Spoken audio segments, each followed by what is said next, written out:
This segment of DelmarvaLife is sponsored by For All Seasons Behavioral Health and Rape Crisis Center. Well, summer break may sound like fun and freedom, but for many families, it can also bring unexpected stressors, lack of structure, changing routines. At added time home together can take a toll on mental health for both kids and caregivers.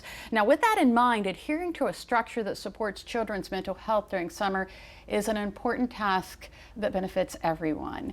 Katie Tiki is the Chief Marketing and Communications Officer with For All Seasons Behavioral Health and Rape Crisis Center. Welcome, Katie, to DelmarvaLife. Thank you. I've struggled with this with my youngest. He had a hard time with summers. What are some signs that a child may be struggling emotionally during these months? Yeah, so there can be a lot of different signs depending on the individual. For some kids, you might see mood changes. Maybe they're a little more anxious or stressed. You might see changes in behavior. So it could be loss of appetite or a change in sleeping patterns. And so there are lots of different things to look out for.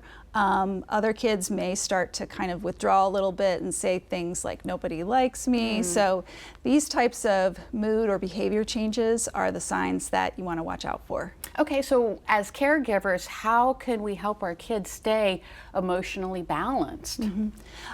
So there's lots of things that we can do to help our kids. One of the big things is communicating with them, having open dialogue about how they're doing, how they're feeling, and a little bit more than just, how was your day, honey? Kind of digging a little deeper with them. You can model for them by sharing how you're feeling and when you've had a good day and a bad day and why and what happened. So that's an important way to help kids. Another thing is making sure to make small times for connection.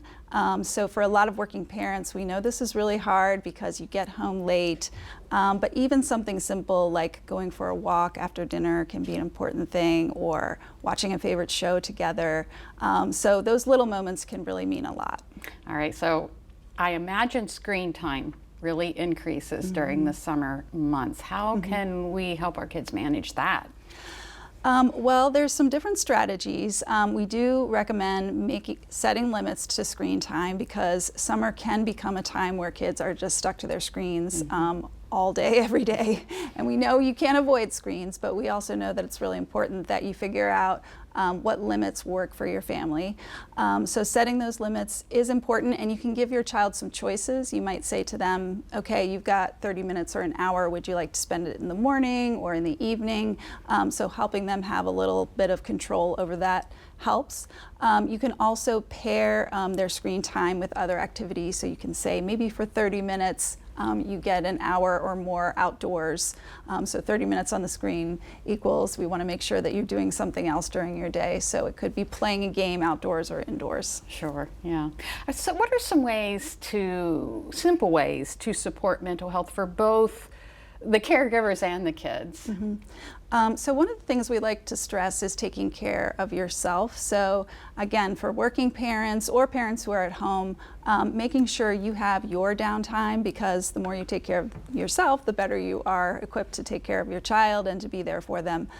So even if you come home from work and you need some time alone and you need to go into your room and just decompress for 30 minutes or whatever works for you, making sure the whole family knows, don't come in for that period of time. That's really important.